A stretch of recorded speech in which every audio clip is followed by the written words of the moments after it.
Welcome, restless dreamer. You've just stepped into the shadows of sleep, where stories whisper and the darkness listens. I'm your guide tonight, your voice in the void, here to lead you gently into nightmares wrapped in lullabies. Before we begin, press like if you're brave enough, and subscribe for more midnight tales that blur the line between sleep and terror. Tell me in the comments, where are you watching from, and what hour has found you?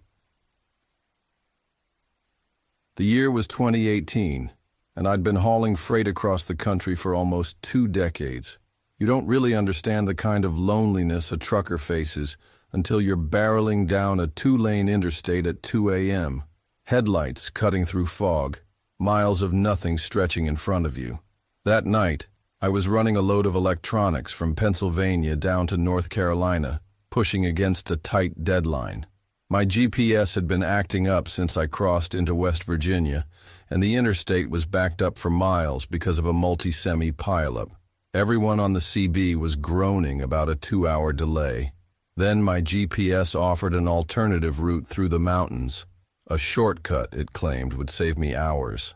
My gut screamed at me not to take it, but I felt the pressure of deadlines pressing down like a heavy weight, and I convinced myself technology couldn't be wrong. The road was decent at first, winding past abandoned farmhouses and rusted tractors, before deteriorating into gravel. The trees pressed in close, branches scraping against my trailer like skeletal fingers. My big 18-wheeler wasn't built for roads like this, and every pothole rattled my teeth. I passed a weathered no trespassing sign but ignored it, assuming it was a relic from some long-defunct logging company. Minutes later, the road steepened, gravel giving way to jagged ruts. The trees briefly parted, revealing massive scars on the mountainside, rusted remnants of old mining operations scattered like metal bones. That's when I noticed fresh tire tracks cutting deep grooves in the dirt. The GPS still insisted I was on course, but the landscape screamed danger. New chain-link fences began appearing alongside the road, topped with razor wire. Security cameras dotted posts every 100 yards. My CB radio went dead, just static, and my phone had no signal. Isolation set in hard. If anything went wrong here, nobody would know for days. Then I saw them. 4 pickup trucks parked across the path, blocking the way forward. These weren't junkers. They were heavy-duty, new, tinted windows, modified suspensions. Men jumped out, rifles in hand, moving in a semicircle. Their black tactical vests and camouflage pants made them look like military mercenaries. The leader, a tall man with a gray beard and icy blue eyes, raised his hand, signaling me to stop. I rolled down my window, hands visible, gripping the wheel so tight my knuckles ached. He approached, rifles still visible but held casually, like tools rather than weapons. Tattoos peeked from under his collar, old prison ink telling stories I didn't want to hear. "You're a long way from the interstate," he said, voice calm but laced with menace. Behind him, the full scale of their operation became clear. Several large metal buildings, barrels stacked outside, men in hazmat suits moving among them. The chemical tang of industrial labs burned my nostrils. My stomach sank. This wasn't just a remote compound. It was a full-scale clandestine operation. "Here's the situation," he continued, leaning against my door like we were having a friendly chat. "You took a wrong turn. Now, we can do this the easy way, or the hard way." He let that hang, letting me imagine the consequences. The hard way was implied, not spoken, a grim collection of threats wrapped in understatement. I swallowed hard, forcing my voice steady. I just want to leave. No problems." He studied me, blue eyes boring into mine, probably assessing if I'd keep quiet or run straight to the authorities. Finally, he whistled. 2 of his men started their trucks while another climbed onto my running board, close enough I could smell the gun oil and tobacco on him. "Here's how it works," the leader said, producing a phone and snapping a picture through my windshield. "You follow my men down the mountain.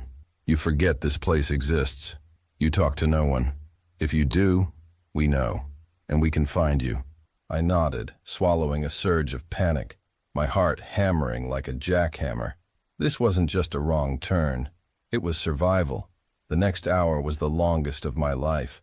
I followed the lead truck down narrow, winding mountain roads, gripping the wheel as if my life depended on it.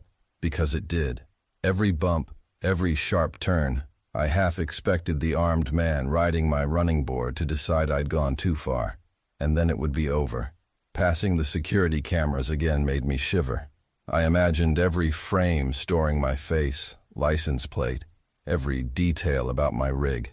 The forest around us seemed alive, shadows shifting like eyes watching, waiting. My mind kept returning to thoughts of my daughter in college, how she'd never see me again if things went south. Finally, the paved road at the bottom appeared. Relief was immediate, almost unbearable. The armed man hopped down without a word, disappearing into the trees. The leader approached once more, tossing a prepaid phone onto my passenger seat. "That phone will ring in the next few days," he said, lighting a cigarette. "Answer it. Understand the situation. Then destroy it. Walk away clean. Not everyone gets that chance." I didn't argue. I drove straight through the night, hours until the first truck stop where normal life existed again. Other drivers complaining about traffic, the smell of diesel and coffee, radio chatter about mundane deliveries. Everything felt beautiful and ordinary. My hands trembled as I sipped coffee, the phone a burning weight in my pocket. Days later, as promised, it rang. A businesslike voice checked that I understood the importance of discretion. I said yes, ended the call, and disposed of the phone across 3 different dumpsters in 2 states. Even now, years later, I can't drive through that part of the Appalachians. I avoid the highways that could put me there by accident. Every pickup truck in my mirrors tightens my chest. Every new face at truck stops sets my nerves on edge. I changed companies, switched routes, anything to make myself untraceable. I tell myself I got lucky, that the men saw something worth preserving, a life, a reason to let me walk away. Some might call it cowardice, staying quiet and hiding. But anyone who's stared down men with rifles and dead eyes, men who speak of murder like the weather, would understand. I survived. I came home to see my daughter graduate, walked her down the aisle at her wedding last year. That's worth more than any story, any truth about what I saw up in those mountains. Some days, I still check the news. Stories about missing truckers, mine accidents, unexplained disappearances. Every time, a shiver runs down my spine, and I hope with everything in me that those men never needed to test anyone else. Because I know what happens when you cross them, or even just stumble onto their world by mistake. I got lucky, and in this business, luck is everything. I'd been caving for years, but nothing had prepared me for what I found that Thursday in early September. I'd taken a week off from my geology teaching job in Lexington to explore the lesser-known caves near Red River Gorge. Recently divorced, I buried myself in my hobbies to drown out the emptiness of my apartment. Caving was my escape, my way of feeling alive again. Garrett had tipped me off about a hidden entrance in Wolfe County, one he'd spotted while hiking off-trail. He hadn't explored it. No gear, no time. I, however, had everything I needed. Headlamp, ropes, climbing gloves, and enough courage to ignore the unease prickling at the back of my neck. The entrance was smaller than I expected, just wide enough to squeeze through, hidden behind a tangle of mountain laurel. Even with Garrett's directions, I almost missed it. The first sign something was off hit me before I even crawled inside. The smell. Not the usual damp earth and mineral scent of limestone, but something organic, old, and decaying, like wet leather left to rot for decades. I clicked on my headlamp, the beam slicing through the black. My pack scraped the limestone walls as I slid through the narrow opening. 10 feet in, the passage opened into a chamber, modest in size, maybe 15 feet high and 20 across. That's when I saw it. A spiral of small bones, probably rabbit or squirrel, laid out with deliberate precision on a flat rock near the wall. Every joint pointed inward, forming a grotesque pinwheel. My first thought was teenagers playing a prank, but the dust layer over the bones told another story. They'd been here for years, untouched. Something about the meticulous arrangement gnawed at me. Whoever, or whatever, had done this had patience, intent, and a terrifying sense of order. Despite the unease crawling up my spine, I pressed on. The main passage sloped downward, twisting through narrow corridors that tested my flexibility and courage. Minutes of careful navigation stretched into a labyrinthine journey. The temperature dropped steadily. My breath fogged in small clouds. Then I reached the second chamber. My stomach turned cold. Teeth, human teeth, arranged in perfect circles across 5 ledges, each circle containing exactly 12 teeth. Some had silver fillings that flashed under my headlamp. Between the circles, numbers were scratched into the limestone. Some markings were faint and old. Others looked fresh, like someone had recently returned to retrace their tally. I tried to rationalize it. Medical specimens? Dental school remnants? But why arrange them like this? Why hide them deep in an uncharted cave? My pulse raced as I forced myself to stay analytical. Further down, I found belongings. A moldy canvas backpack from the 90s. A woman's leather wallet with a West Virginia driver's license, Melissa Thornton, dated 1997. A child's faded sneaker, size 3. A university-class ring positioned deliberately on a shelf to catch my light. Each item was displayed as though in a museum. My camera clicked relentlessly, each flash cutting through the darkness and making the chamber feel even colder. The silence was absolute. No dripping water, no wind, only the pounding of my heart. I checked my phone for signal. Nothing. And then I heard voices. Not echoes. Not imagined whispers, but low, conversational human voices coming from deeper in the cave. Distorted by the limestone, but definitely real. 2, maybe 3 people talking casually. Rational thought tried to explain it. Another entrance, other cavers. But there were no signs, no lights, no second entry. These voices were stationary, unnervingly calm. I switched off my headlamp and listened, trying to locate the source. The voices ebbed and flowed like a normal conversation, punctuated occasionally by quiet laughter. I crept forward, following the sound, into a narrow crawl space barely high enough to wriggle through. My pack had to go first. Military style, I pushed it through while my body followed, pressed against the cold limestone. Halfway through, my hand brushed something soft and wet. I recoiled, stomach twisting, before forcing myself to investigate. Denim, partially decomposed, slimy from cave moisture. A belt buckle glinted through the decay. My headlamp's light danced across it as I pushed forward.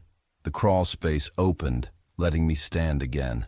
Ahead, a glow, artificial light, yellow and steady like old incandescent bulbs. My mind reeled. Who would run electricity this far underground? Curving around a corner, I finally saw them. 3 people sitting in camping chairs in a roughly circular chamber. Ordinary clothing, normal gestures. They passed a thermos of coffee around, chatting about trivial things. Gas prices, school schedules, daily complaints. Normality should have reassured me. Instead, it made my skin crawl. Around them, the walls were lined with metal shelving units, filled with plastic containers labeled with years stretching back decades. One man stood and began cataloging personal effects, watches, glasses, rings, carefully noting each in a notebook. The woman laughed at something, light and casual, as if the horror surrounding us were mundane. Then she said it. We should probably check on the new ones before they wake up. Last batch took almost 3 days to stop screaming. I don't want to deal with that again. Her words hung in the air like acid. My stomach lurched. My hand shook, but I stayed rooted, forcing myself to record video. Even without signal, evidence could be salvaged. 10 seconds. 15. Then the man's head snapped up, staring directly at me. "Did you hear that?" The room went quiet. I held my breath, pressed to the wall. The woman stood, reaching for a heavy, elongated flashlight. The man in khakis rose toward me, voice calm but commanding. Might be an animal. I didn't wait. I bolted. I sprinted through the narrow passage, heart hammering in my chest, boots scraping against limestone, pack bouncing against my back. The voices behind me echoed like predators coordinating a hunt. "Someone's here! Check all passages!" The woman's sharp command sliced through the cave, chilling me to my core. I dove into the crawl space again, shoving my pack ahead frantically. A flashlight beam swept across inches from my face. The man's voice boomed. "Got someone?" My stomach dropped, but instinct overrode panic. I scrambled out of the narrow tube and pressed on, trying to memorize every twist and turn. Every passage that had seemed exciting on the way in now felt like a trap. Every corner could hide another member of their group, waiting silently. I passed the chamber with the teeth circles and spiral bones, my headlamp swinging wildly to illuminate the horrors left behind. The voices echoed, coordinated and confident, like hunters who knew this terrain intimately. "Block the main entrance!" I heard the woman shout. "Tommy, take the north passage!" My chest burned, lungs heaving, but I forced myself to move. I switched off my headlamp for a stretch, navigating by touch, hoping to throw them off. Their footsteps followed, predictable, confident. They weren't scared. They were used to this. Years of perfecting the hunt, knowing the cave like a second skin. At one point, faint daylight shimmered ahead. Relief surged, but it was fleeting. A silhouette blocked the exit, a figure standing motionless, waiting. I veered into an unmarked side passage, hoping for a second exit. The tunnel narrowed, then opened into a small chamber with multiple offshoots.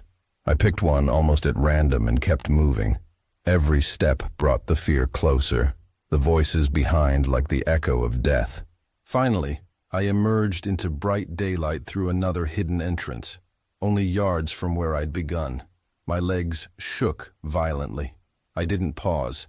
I ran straight to my car, hands trembling, body covered in bruises and scratches. My camera and phone were my only lifelines, proof of what I had seen. Driving to the state police in Jackson, I recounted everything, showed the video, the photos, the coordinates.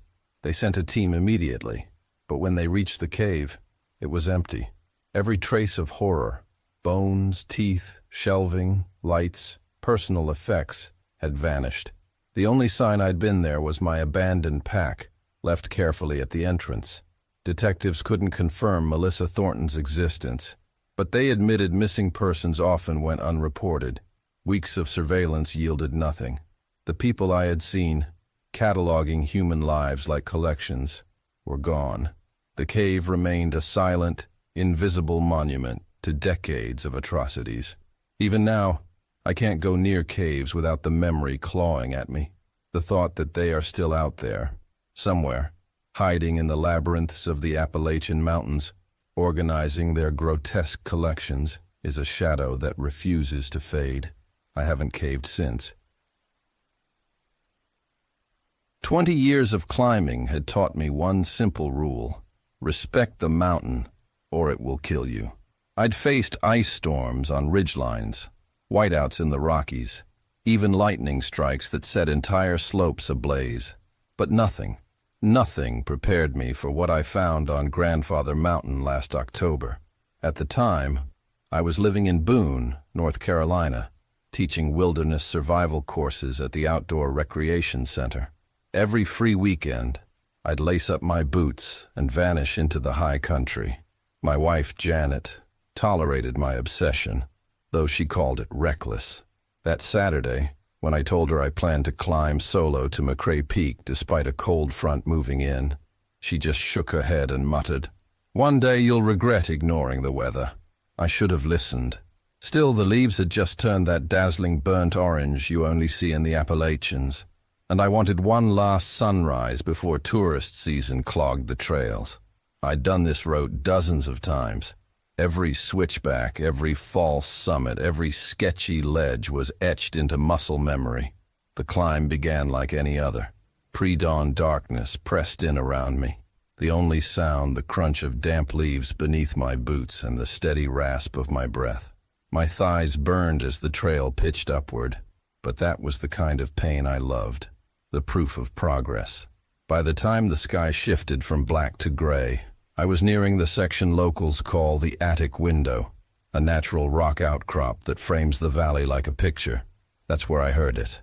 A voice, not screaming, not panicked, just a hoarse, desperate call carried on the wind. Help me. Someone. Please. Help. I froze, the hair on my arms rising. Sound behaves strangely in the mountains. It echoes, ricochets, folds back on itself until you're never sure if it's ahead, behind, or miles away. But this voice, it felt close. Too close. "Where are you?" I shouted, cupping my hands around my mouth. The response came fast, quivering with relief. "Down here.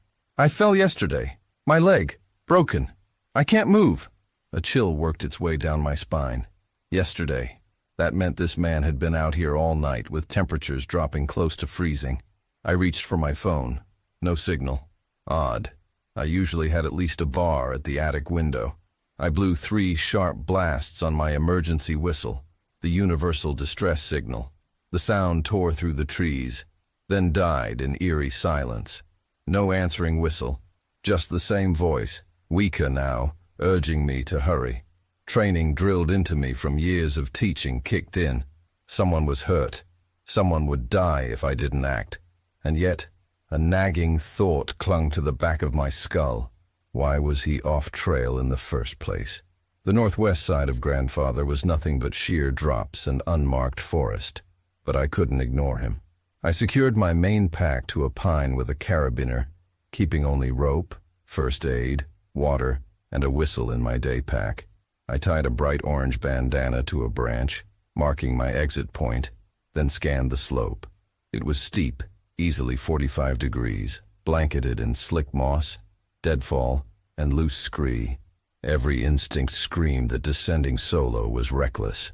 But what choice did I have? The first steps were manageable, sidestepping, gripping roots, lowering myself carefully. Then the slope turned treacherous.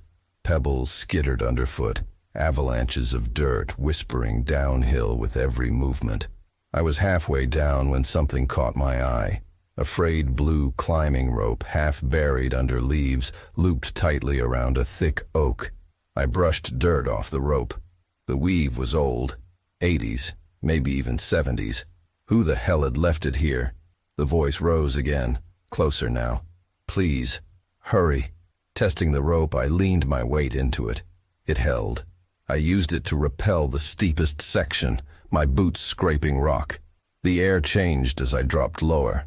The temperature fell sharply, and a foul smell drifted up, rot mingled with something metallic like rust.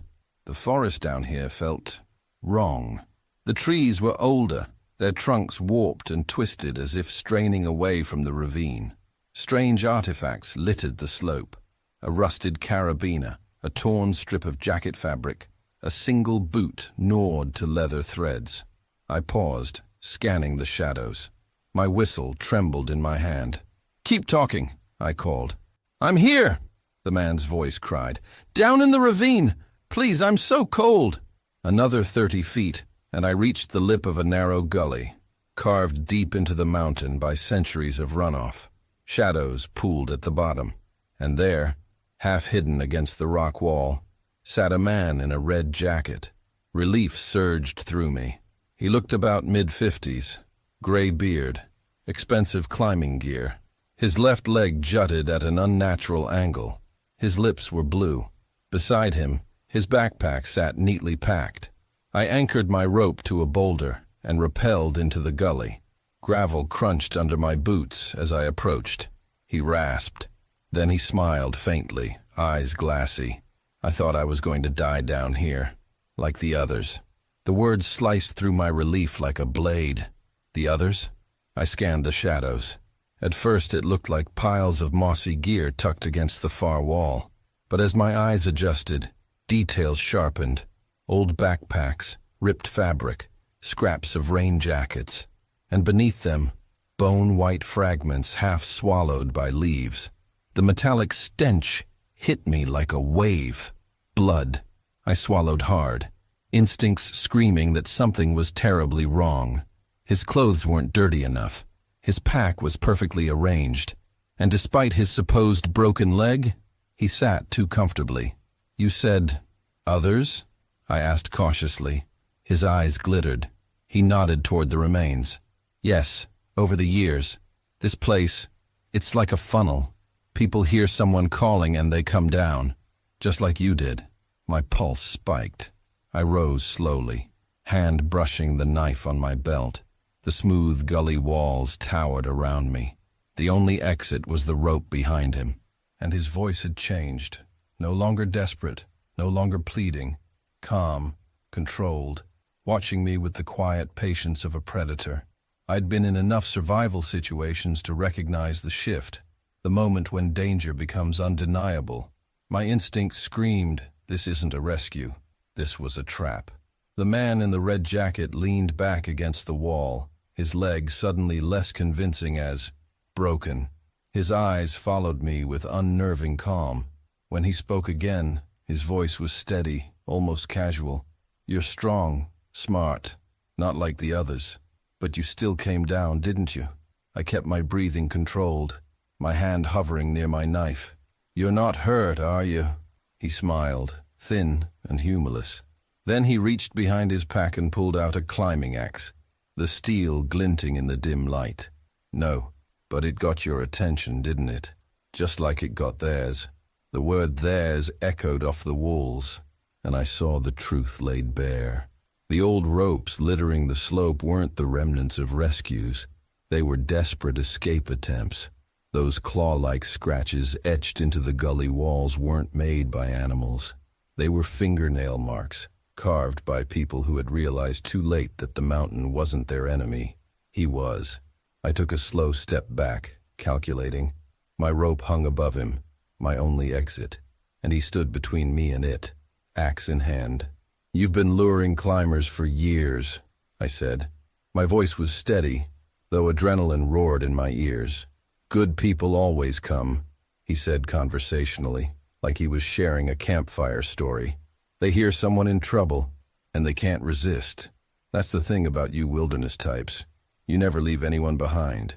It's admirable, predictable, fatal."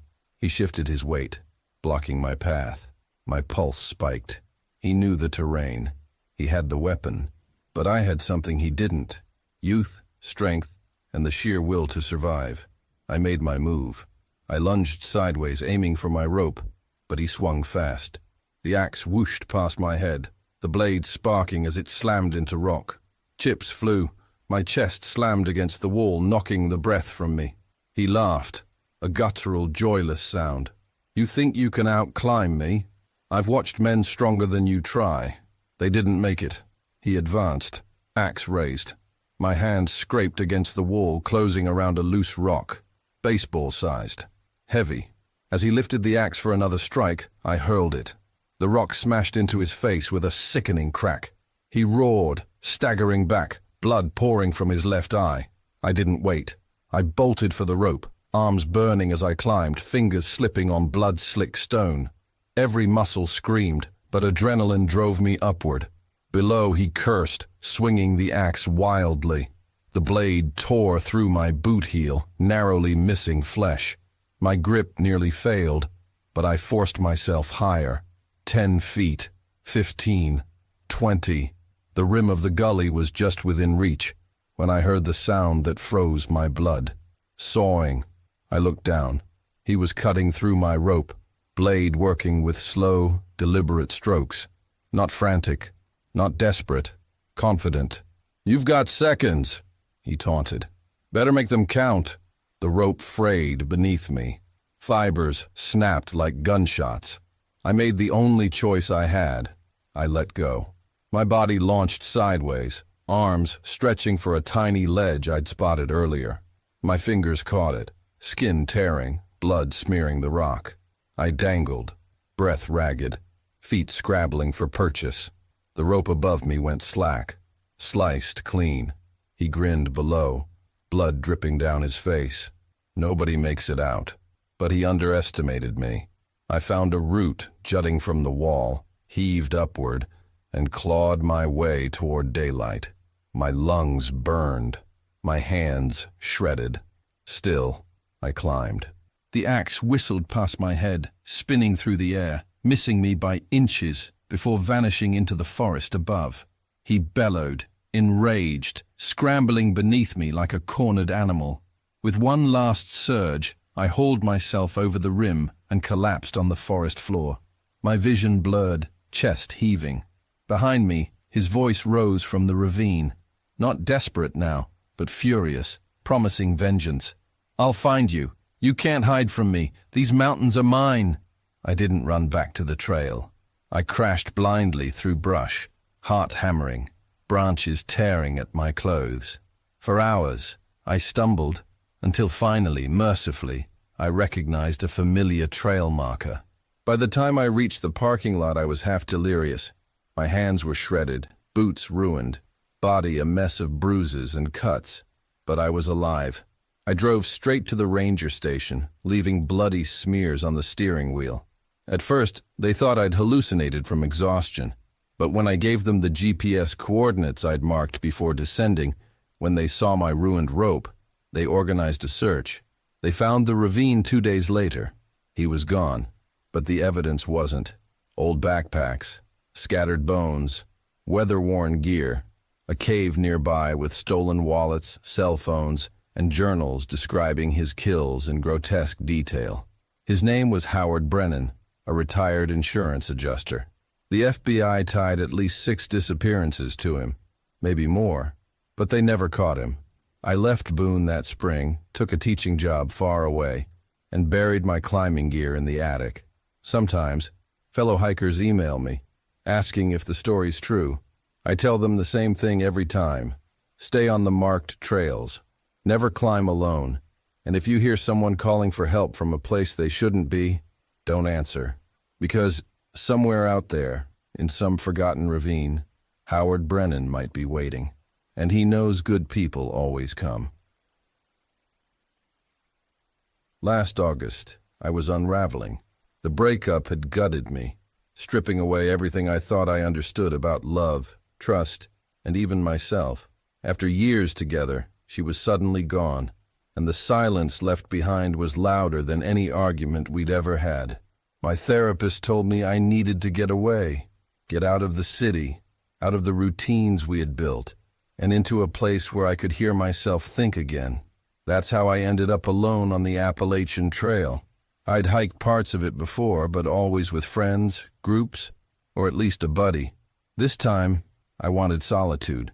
A week on a quiet stretch in Virginia near the Tennessee border seemed perfect.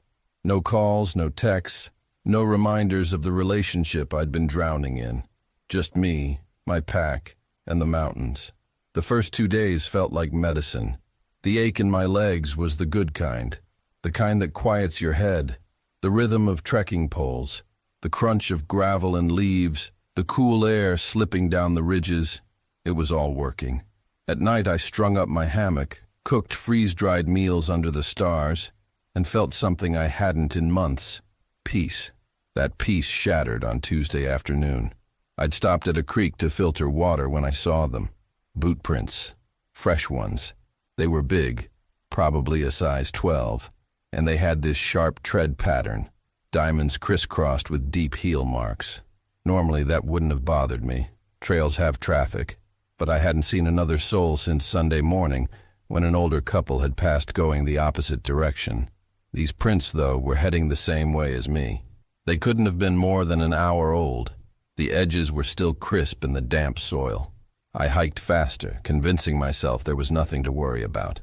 Probably just another hiker keeping a low profile. Maybe I'd catch up to them at the spring site I'd marked for camp.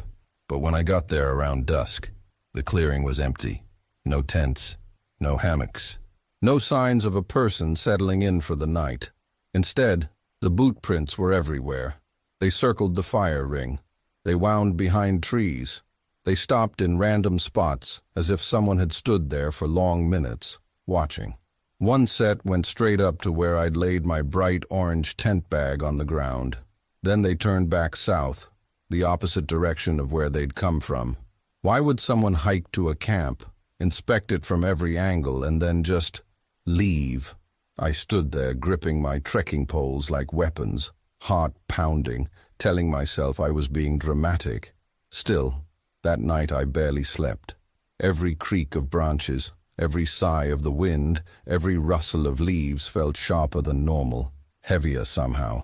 And then, around 3 a.m, I heard them. Footsteps.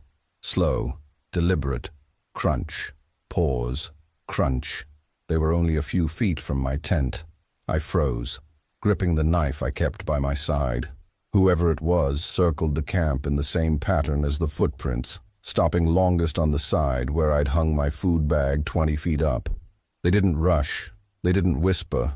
They just circled. After maybe 15 minutes, the steps retreated north, vanishing into the night. My body screamed at me to look outside, but something primal deep inside told me not to. Whoever was out there wanted to be seen. At first light, I unzipped the tent. The prints were back, fresh ones. They stopped directly in front of my door, as if someone had stood there watching me while I slept. Another set ran across a fallen log, the boots balanced neatly on top, like he'd climbed up just to get a higher view of my camp. By then, my nerves were raw. I thought about bailing, turning back south, but I was days into the trip, closer to my pickup point than to my car, and I kept telling myself maybe it was nothing more than some creep who enjoyed night hiking. So, I pushed on. By mid-morning, the trail opened to a ridgeline. From the rocky outcrop, I could see valleys stretching wide below, hazy green and golden in the sun.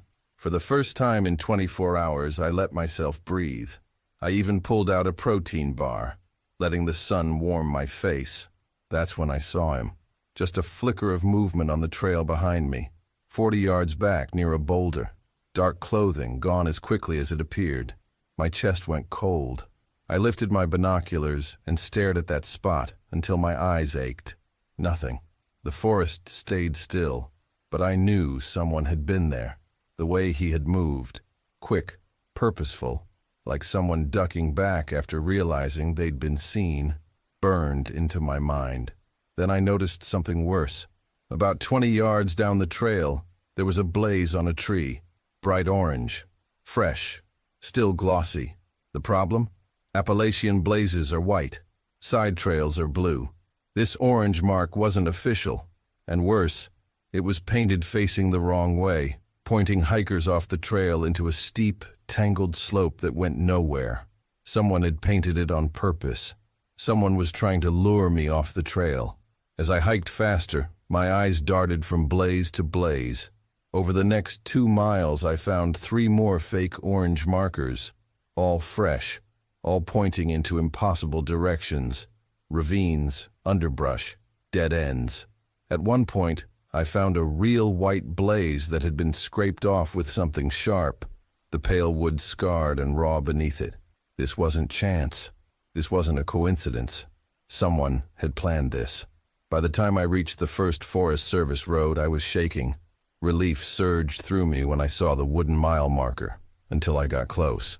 The numbers had been gouged out, deep scars clawed into the wood. I stood in the center of the gravel road, the forest stretching dark on both sides. My map said the road would eventually hit a highway. I could follow it and bail, or I could push north toward my pickup point. I was still deciding when I heard it. Snap. A branch breaking. Not a random fall. A footstep. Deliberate. Heavy. 30 feet behind me. I didn't look back. I just started walking north again. Faster. My trekking poles striking stone like frantic clock hands. And from that moment forward, I knew with certainty I wasn't hiking alone anymore. The next 4 miles stretched like a lifetime. My pack dug into my shoulders.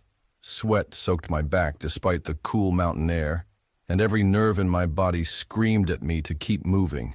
Every time the trail curved, I risked a glance behind me, and almost every time I caught it, just the barest flicker of movement, a shoulder slipping behind a tree, a dark blur against the green. Whoever he was matching my pace, keeping the same distance, careful never to let me get a clear look. The second Forest Service road should have been my escape. When I finally reached it, my relief curdled into dread. A massive oak had fallen across the intersection, splitting the path. On the bark, fresh spray paint pointed in two directions. Left, trail detour; right, trail detour. Block letters, neat and deliberate. Both lies. I could see the real white blaze on a tree just beyond the fallen oak, but the truly sick part? Boot prints, fresh ones. That same diamond tread pattern pressed deep into the dirt on both false roots, as if he'd walked each one on purpose to make them look legitimate.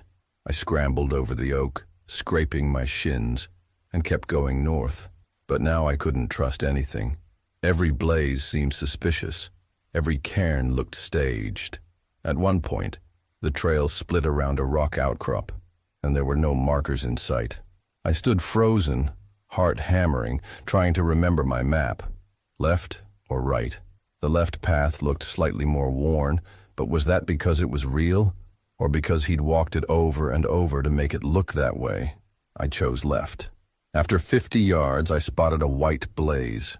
Relief washed over me so hard I nearly cried. But then a new thought lodged in my brain, one worse than all the rest. What if he wasn't just trying to confuse me? What if he was funneling me somewhere specific? The idea turned my stomach. I pushed harder, forcing my legs to burn, chasing daylight like it was the only thing keeping me alive. That's when I remembered. The map showed a trail shelter a few miles ahead. 3-sided lean-tos maintained for hikers, usually near water, usually with people. Please let there be people. By the time the roof came into view, the sun was bleeding orange across the ridgeline. My knees nearly buckled when I saw them. A young couple, mid-20s, unpacking their bags in the shelter. I practically stumbled into the clearing, words tumbling out in a rush. The boot prints, the fake blazes, the man shadowing me. Brian, the guy, grabbed a headlamp and immediately began sweeping the perimeter while his girlfriend, Ashley, helped me hang my food bag. Sure enough, Brian returned with a grim face. The prints were there, the same diamond tread, some of them so fresh the afternoon rain hadn't even filled them in yet. Brian had a satellite communicator and offered to message the authorities. But what would we say? Some guy is following me? It sounded paranoid, thin. Still, we agreed to keep watch in shifts through the night. I took the first, from 10 to midnight. Nothing but the usual forest sounds. Owls calling, leaves whispering, Ashley snoring softly in the shelter. When Brian tapped me out, I collapsed into my tent, too exhausted to care that a stranger might be out there watching. At dawn, Brian woke me, pale as chalk. Around 3 a.m., during his shift, he'd seen someone standing at the tree line. Still, silent, a tall figure in dark clothes. Brian had shined his headlamp at him. The man didn't flinch.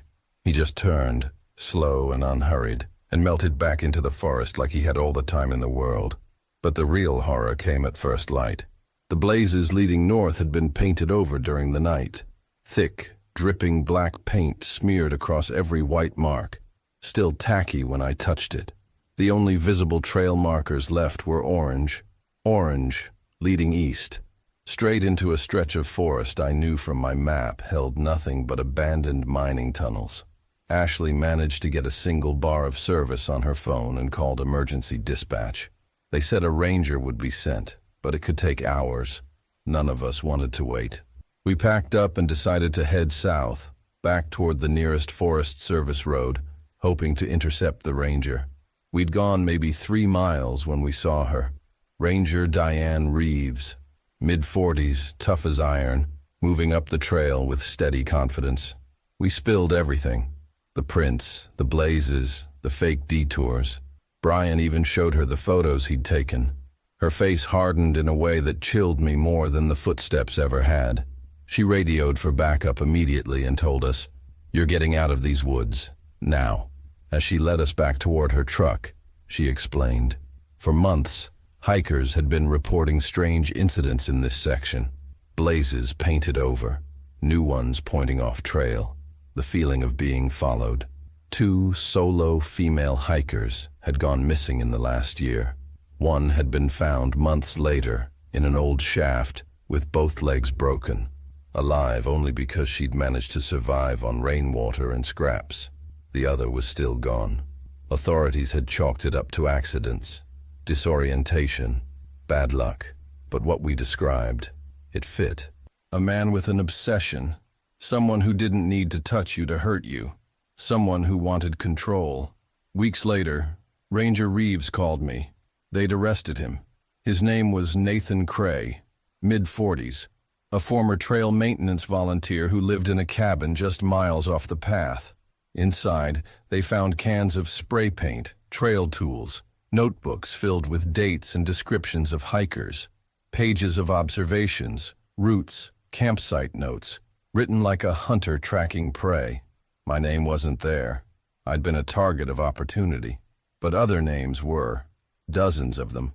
The disturbing part? He'd never physically harmed anyone, not directly. His thrill was manipulation, rerouting hikers, disorienting them, keeping them under his invisible hand. To him, the forest wasn't wild. It was his. The missing woman?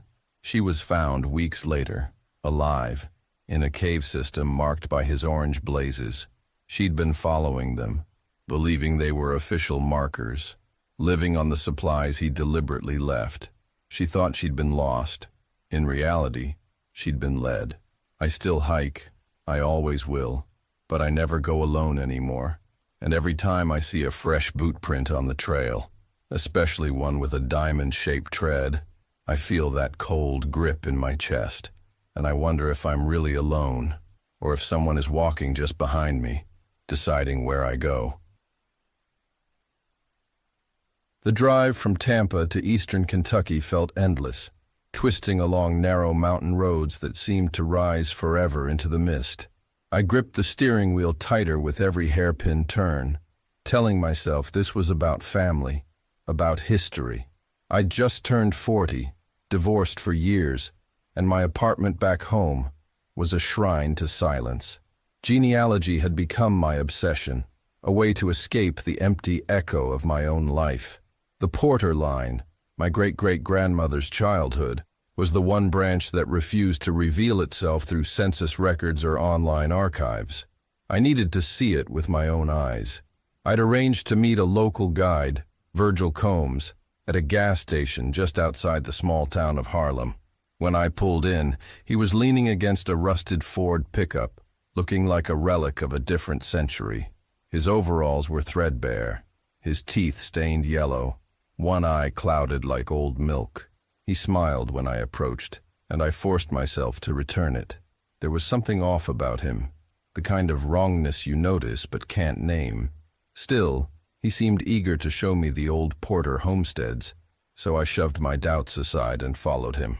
The hike started off deceptively calm.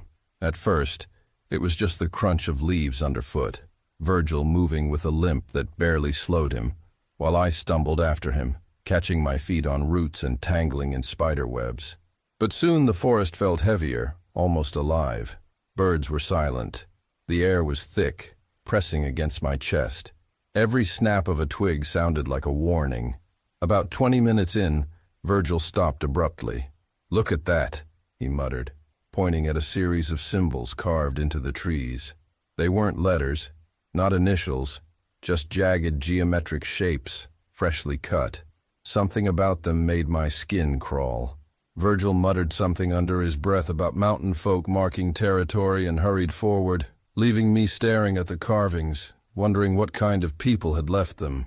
When we finally emerged into a clearing, the Porter homestead revealed itself. A crooked structure, leaning as if it was sinking into the earth, vines crawling across broken windows and walls. But it wasn't abandoned. Tarps stretched between trees, Modern camping gear scattered everywhere. Lanterns, jugs of water, even a solar panel leaning against a stump. Laundry still damp from morning dew swayed in the breeze. Virgil's demeanor changed instantly. His one good eye darted around the clearing. He grabbed my arm with a grip sharp enough to leave bruises. "We need to leave, now," he whispered harshly. "These people aren't friendly to outsiders." I wanted to argue, but I couldn't. My heart pounded. I'd come all this way, driven hours, and there it was, the last connection to a branch of my family. I shook off his hand and told him I just needed a few minutes. Photos, maybe old documents, minutes. The porch groaned under my weight as I climbed the steps. The front door hung by one hinge, revealing a dark interior that smelled of mold mixed with something chemical and sharp. Battery acid, ammonia, or worse. Inside, the house was a maze of chaos. Sleeping bags littered the floor. Car batteries hooked to wires ran along the ceiling. Plastic buckets held liquids I didn't want to identify. On the walls were photocopied documents, highlighted and scrawled over with angry, obsessive notes about property rights, sovereign claims, and government fraud. I stepped cautiously through the living room, my camera clicking furiously. Each photo felt like a tiny lifeline, proof that I'd been here, that I hadn't imagined any of it.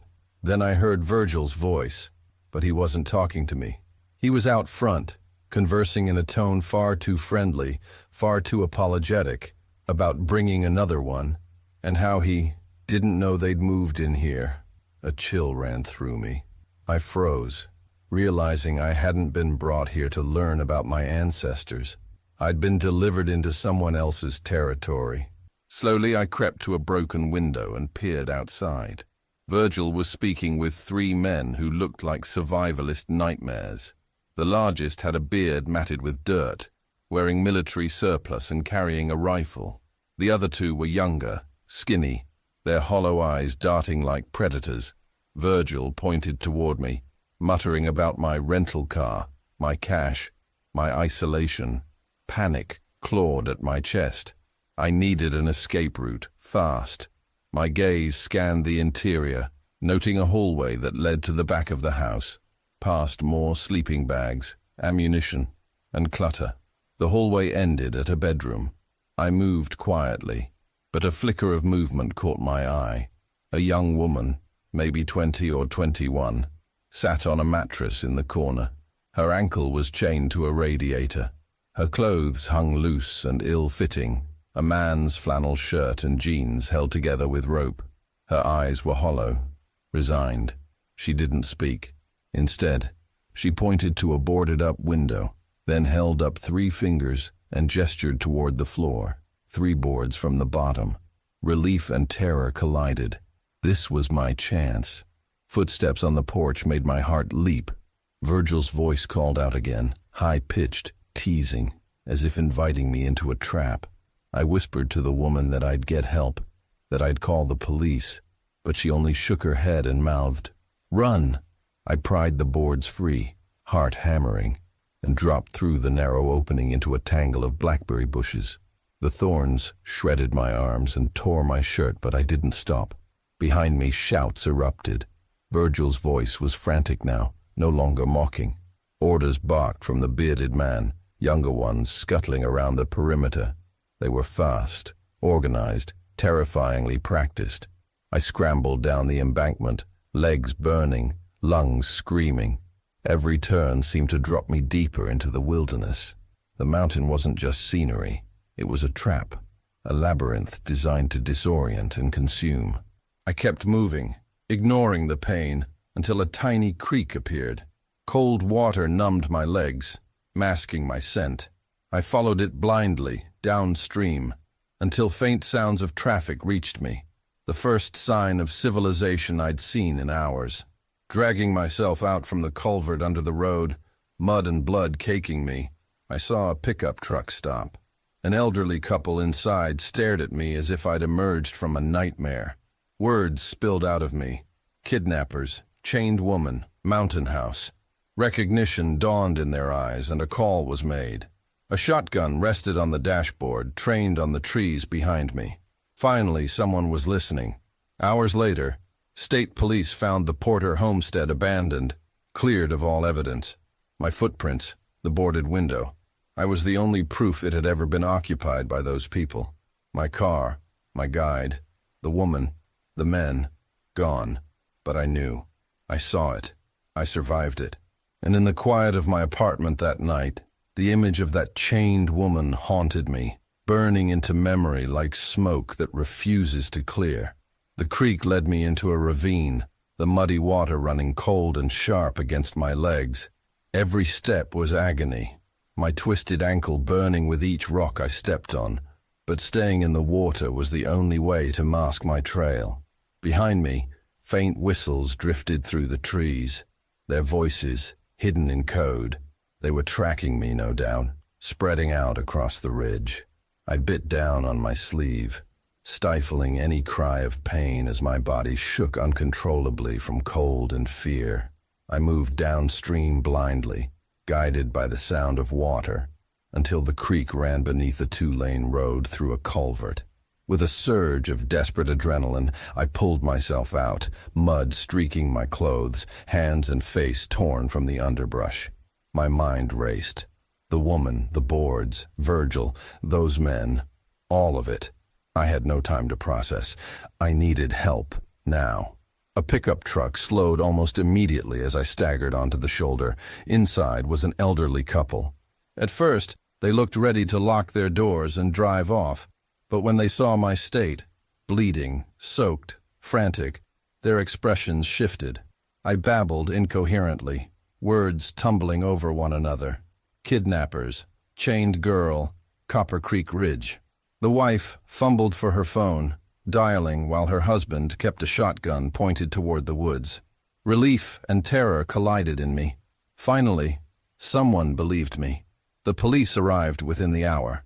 They combed the ridge, tracing my steps, but the house was completely empty. Tarps gone, sleeping bags gone. No evidence of recent habitation except my footprints, which would fade in the wind and rain. The woman, the one I'd tried to save, was gone. Virgil, the men, the entire group vanished into the dense Appalachian wilderness. All that remained were my photos, my bruises, and the memory of her eyes, hollow and resigned, yet still trying to save me. In the days that followed, investigators scoured the surrounding hills, but it was like the house had never existed. State police interviewed locals, but most claimed ignorance. Others shrugged with knowing looks. Someone had been watching, moving, and cleaning up long before authorities could arrive. The rental car, the only other link to the events, was found burned in a ravine a few miles away, ensuring no trace of my approach remained. I couldn't stop thinking about the woman, her 3 fingers, the window escape, the way she risked being caught to give me a chance. I replayed her expression over and over, trying to remember every detail, her cracked lips, her torn clothing, the hopelessness in her eyes. That hope, though brief, had saved my life. Weeks later, I spoke with an FBI agent who was part of an ongoing investigation into human trafficking and cult-like survivalist groups operating in rural Appalachia. My photos and testimony were added to their files, but the agent's tone was grim. These groups move fast when exposed, he explained. They have multiple sites, contingency plans, and deep knowledge of the terrain. Sadly, most cases like this never reach resolution. There are too many places to hide, and too many locals who won't talk. I returned home, physically intact, but mentally fractured. I had come to Kentucky to uncover family roots, to trace the Porter lineage, and instead, I had discovered something darker. Humans capable of orchestrating terror while appearing utterly ordinary. I spent nights haunted by what I'd witnessed. Virgil's friendly mask cracking to reveal complicity, the feral men hiding in the woods, the chained woman waiting silently in that cursed homestead. Months later, news trickled in about missing persons and unsolved disappearances in the Appalachian Mountains. Two other genealogy enthusiasts had vanished under eerily similar circumstances, hiring local guides, wandering into remote homesteads, never to return. I knew in my gut I had been seconds from joining their fate. Some nights, I imagined the woman still trapped somewhere, or maybe she escaped like I did, living with the knowledge that her actions had saved another stranger's life. The Porter homestead became a story I rarely tell, even to friends. Some stones, I realized, are better left unturned. Some roots, better left untraced. The curiosity that had driven me up those winding Kentucky roads had almost killed me, and it would have been easy to rationalize it away, to pretend I'd imagined the danger. But I knew the truth. I had seen the human capacity for obsession, cruelty, and survivalism up close. I had been inside the epicenter of it, and I had escaped. I still wake up sometimes gasping, the memory of that window escape vivid in my mind. The scratches on my hands from the boards, the mud in my hair, the sounds of the forest as they hunted me. All of it replays like a nightmare I can't turn off. And there's the woman, the silent hero of that day, whose presence I'll never forget. She reminded me that even in the darkest places, someone, or something, can give you a chance to survive. I never found any further information about my great-great-grandmother's family. The physical ties to my ancestry I'd hoped to reclaim were gone, replaced by memories of a far more immediate, far more terrifying reality. The mountains hold many secrets, some older than the families that settled them, some newer and darker than anyone could imagine, and some, like the Porter homestead, vanish as quickly as they appear, leaving only a story burned into memory. Now, years later, I avoid the mountains entirely. I avoid genealogy excursions and online forums that promise hidden family histories. I live with the knowledge that curiosity can be deadly, that some questions have answers far too dangerous to seek. And I carry the image of that chained woman with me, a reminder of both human cruelty and human courage. Because in the end, I survived. And survival sometimes means leaving the past and the secrets it holds where it belongs. Driving through those back roads felt like freedom I hadn't felt in weeks. I was headed to a hiking spot deep in the Appalachian Mountains. Just me, my rental car, and a few bags tossed in the back seat.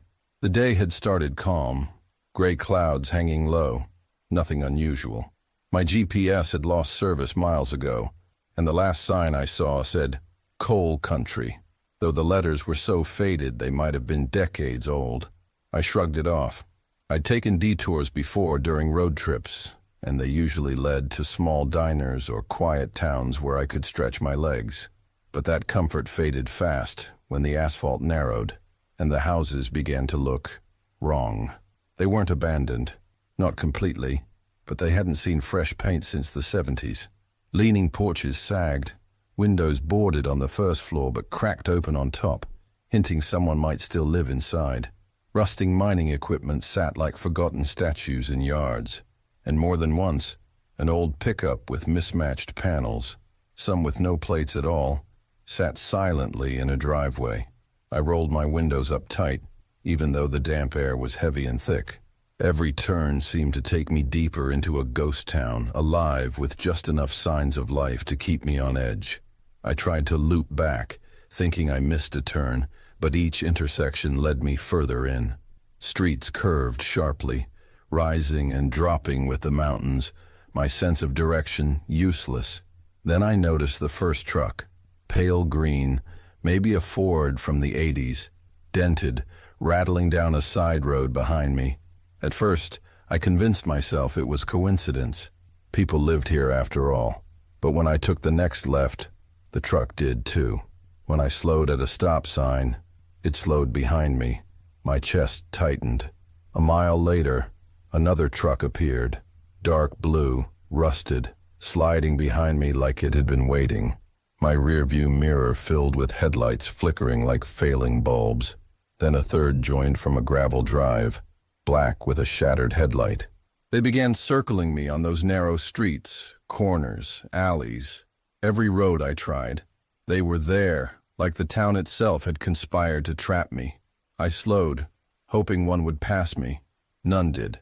Engines rattled, echoing off the broken houses like a hunt. I spotted a run-down gas station lot, weeds through the cracked concrete. I thought I might lose them, but one truck rolled in behind me, blocking the exit. My heart pounded like a drum. I couldn't stop. I jerked the wheel and shot into a barely there side path, scraping a mailbox, tires skidding on loose gravel. Branches whipped at the car, sharp cracks ringing against metal. Shadows on porches moved, heads turning, bodies standing still, watching. I couldn't make out faces, only outlines. They lingered as though waiting for me, patient predators in the fog of this half-dead town. I pressed harder on the gas, climbing a winding dirt lane that appeared between two leaning houses. It felt more like a driveway than a road, but it was the only path. The trucks behind struggled to follow, sighs working against them in the tight turns. Dust clouds swallowed the rear-view mirror, giving me a small window of space. For a terrifying stretch, I feared I'd dead-end in someone's backyard. The lane twisted sharply uphill, headlights bouncing off tree trunks and abandoned structures. Finally, the path broke open, spilling onto a wider stretch leading toward a ridgeline. When I glanced in the mirror, only 2 sets of headlights still followed. The others blocked or turned back. That tiny distance gave me courage to push the engine harder. Every second was a gamble. Branches whipped the sides of the car, gravel bit into tires. My breaths came in shallow bursts as the road twisted, dark and unyielding. Then, finally, I reached paved asphalt. Real lines, reflectors, a sign pointing toward the highway. Relief hit so sharply I nearly slumped in my seat. The last truck tried to follow but hesitated at the edge, as if recognizing a boundary. I didn't slow until I saw a cluster of lit businesses miles ahead. I parked in a lot, headlights off, sitting silently, listening. Nothing. Just the hum of a vending machine and the quiet buzz of a laundromat. I never went to the police. I couldn't explain where it had happened on a map, and I wasn't sure anyone would believe me. Even now, years later, when I drive through the mountains, I catch myself scanning side roads, every set of headlights in the mirrors. That town wasn't random. It felt like it wanted me trapped inside. Those trucks weren't just chasing me. They were herding me, keeping me where I wasn't supposed to escape. I don't know who they were or what they wanted, but I remember the fear in a way I can't forget. Some places, some people, aren't meant to be stumbled upon. I survived, barely. I still remember the smell of damp earth the night it happened. It clung to the air in that lonely stretch of forest, mixing with the faint sweetness of pine sap and the acrid bite of a smoldering campfire. I'd been out there 3 days, enjoying the solitude, convincing myself that the stillness was exactly what I needed after weeks of noise and work back in town. The campsite I'd set up was simple, a tent just big enough for me, a crackling fire ringed with stones, and my backpack slumped against a fallen log. The forest around me was dense, the trees tall enough to blot out most of the moonlight. Their branches swayed with every gust of wind, groaning and creaking like something alive. At first, I welcomed the quiet. Every crackle from the fire and every rustle in the underbrush felt natural, ordinary. But by the 3rd night, something had shifted. I can't explain why exactly. The silence had become oppressive, pressing against my eardrums like a weight. It was as though the forest was holding its breath, waiting for me to notice. That night, while I was poking at the fire with a stick, I heard the first sound. Not the scurry of a squirrel or the call of an owl, but something sharper, a gunshot. It ripped through the air, echoing across the trees, so sudden and violent that I froze mid-breath. My heart lurched, my grip on the stick tightening until my knuckles turned white. Another shot followed, distant but unmistakable. I told myself it was nothing unusual. Maybe hunters, maybe someone far on the other side of the forest. But deep down I knew Hunting season was months away. The forest seemed to listen with me. Even the insects quieted, their constant drones swallowed by the unnatural hush. My skin prickled, sweat forming along the back of my neck, despite the cool night air. Then came the second sound. Footsteps, at first faint, then clearer, crunching against fallen leaves and snapping twigs. They weren't hurried, not the frantic pace of someone running. They were deliberate, careful, moving through the dark with a rhythm that made my chest tighten. I grabbed my flashlight and flicked it on, aiming it toward the tree line. The weak beam cut through only a few yards of darkness, landing on nothing but trunks and shifting shadows. My ears strained. The footsteps stopped. I called out, my voice rougher than I meant, carrying further than I liked. "Hello? Who's out there?" Silence. The fire popped loudly, making me flinch. I lowered the flashlight, my pulse thudding in my ears. After a long moment, I convinced myself it had just been an animal.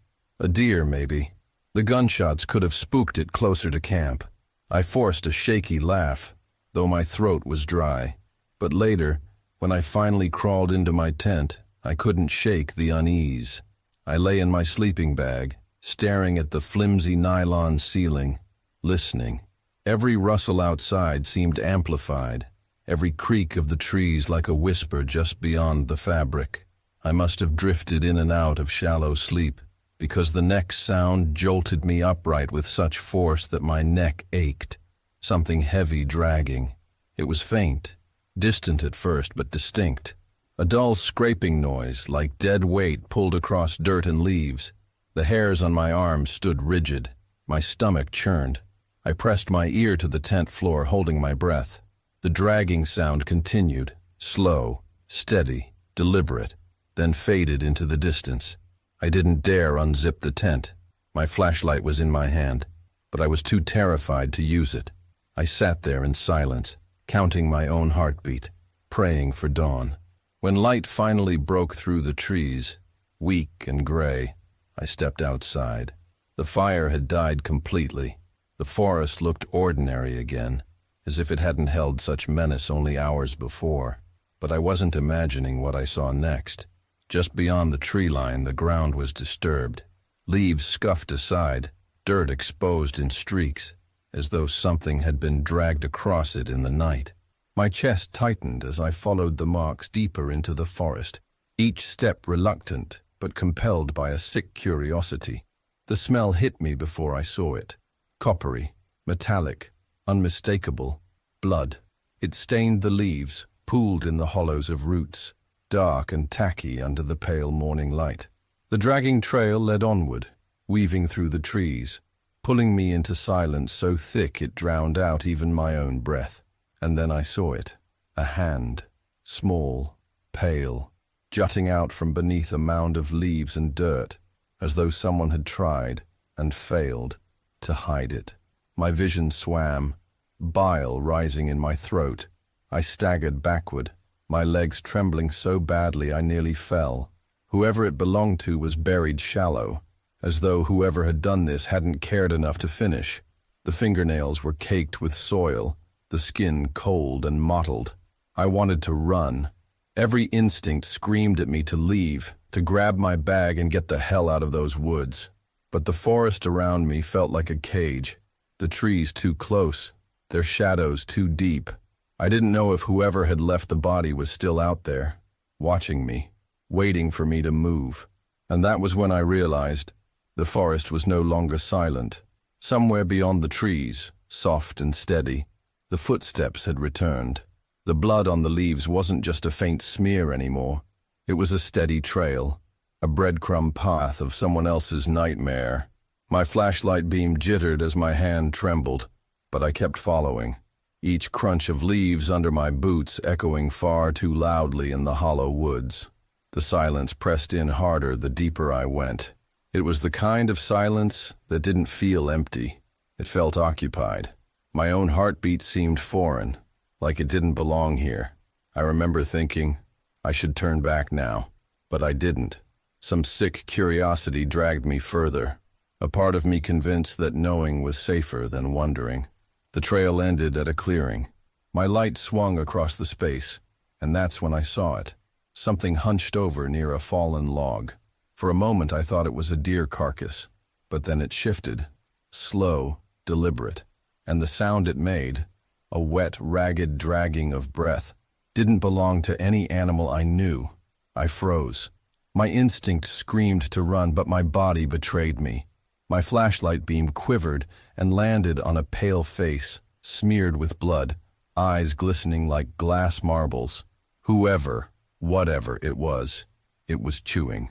My mind didn't want to process it, but the truth burned through anyway. It wasn't meat from an animal. And then the head snapped toward me. I swear it didn't just look, it locked on. My legs finally remembered what to do, and I bolted, tearing through brush, scraping my arms, lungs burning. Behind me, I heard it, crashing through the trees, faster than I wanted to believe. Its breath sounded closer with each heartbeat. The forest twisted into a maze.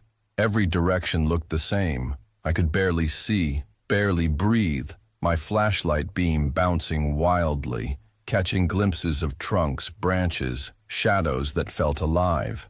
I stumbled into a ditch, hitting the ground hard. The light flew from my hand and landed a few feet away, illuminating only a small slice of the dark. I scrambled for it, but before I could reach, I heard the dragging step behind me. It was there. I held my breath, flattening myself against the dirt, praying that maybe, just maybe, it hadn't seen me fall. My chest ached as I tried not to inhale, not to give myself away. The steps grew closer, slow, deliberate. The beam of my flashlight caught the edge of its form as it leaned into view. That face, too pale, too stretched, its mouth slick, smeared red. And then it did something worse than chasing. It smiled. I don't remember how I got up, only that adrenaline carried me further than I thought possible. Branches whipped my face. My lungs screamed. Somehow, through sheer panic, I found the dirt road that led back to camp. The cabins loomed ahead, black outlines against the faint glow of dawn. But the quiet, that unbearable quiet, was gone. Now, I heard it again. Not just footsteps this time. Breathing. Ragged, guttural, animal-like, closing the gap. I stumbled into the cabin, slammed the door shut, and shoved the old dresser against it. My body shook so violently that I dropped the flashlight, but I didn't care. I sat with my back pressed to the wood, listening, scraping. That was the sound that followed. Not pounding, not shouting. Scraping like nails dragged slowly along the outside wall. It moved around the cabin, circling, dragging, never rushing. My entire body locked up with terror, and then silence again. The sun must have risen because faint light seeped through the cracks in the boarded windows. My body eventually gave in and I must have blacked out, because the next thing I remember is waking to birdsong, ordinary birdsong. When I finally pushed the dresser aside and stepped out, the forest looked harmless again. Fresh morning air, dew on leaves, my car still parked by the trailhead. The world pretended nothing had happened. But by the cabin door, in the dirt, 3 long scratches, deep and fresh, running parallel. I left and never came back.